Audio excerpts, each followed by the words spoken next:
Première.fr est allé à la rencontre de l'équipe du Dernier Gang lors d'un déjeuner durant la promotion du film. Vincent Elbaz, Clémence Poésy, Samy Bouagila, Gilles Lelouch, Pascal Elbé, Patrick Delisola, Guillaume Viry, Grégory Gadebois et Mathieu Boujna, tout le monde était là.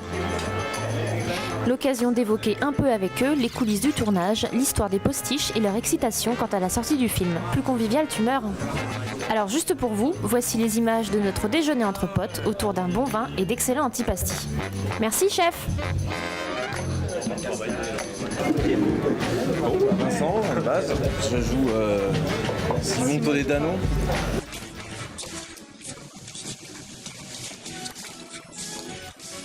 Et sinon, le gang des postiches, vous connaissiez ?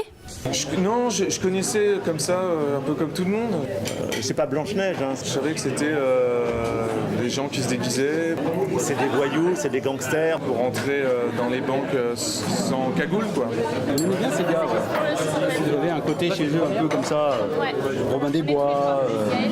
Il paraît que c'est une histoire un peu qui a vraiment existé. C'est des hommes qui ont été des marginaux. Donc ça leur permettait de braquer des banques. Honnêtement, je me souviens plus du tout. Qui ont transgressé toutes les règles et toutes les lois, etc. Assez mal fini leur truc, là, qu'il y avait pas mal de membres qui étaient morts. Mesrine, oui, mais eux, non. Je savais aussi qu'ils mélangeaient les gens, d'habitude des gens qui ne font pas de braquage de banque, qui sont des gens qui cassent des coffres-forts, des cambrioleurs, tout ça. Je savais qu'ils mélangeaient ça. Non, je me rappelle que j'aimais bien ces gens-là. Moi. Mais je trouve justement fort que chez eux, justement, certains aient rompu les règles habituelles du milieu.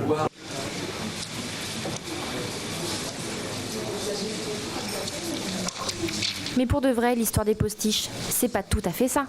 C'est un film, c'est une fiction. C'est une fiction quand même. Un réalisateur, il a envie de raconter une histoire à travers un point de vue. Là, j'avais en face de moi un personnage vivant qui avait choisi la vie.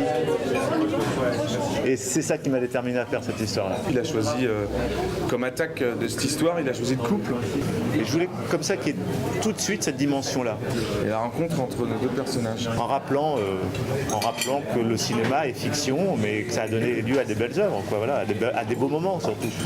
Vous avez une liaison, je crois. Oui, il y a une histoire.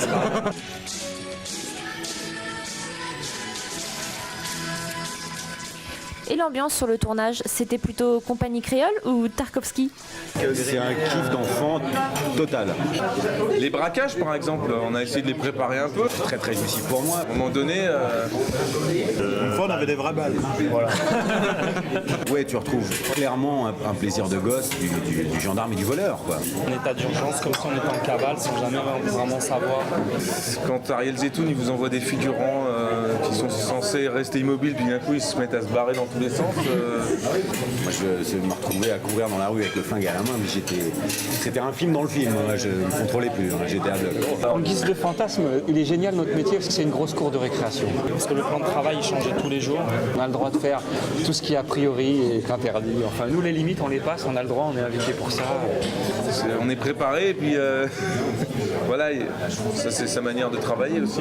Et c'est tellement rare en France de faire ce type de film qu'on était tous excités comme des goliots, hein, on était à fond. Le Dernier Gang, c'est une histoire d'amour, des histoires de gangsters, où la fiction rencontre la réalité d'un gang qui fut le dernier. Plus personne pourra faire ce qu'on a fait, jamais. Mais faut vivre pour le raconter. Il faut vivre.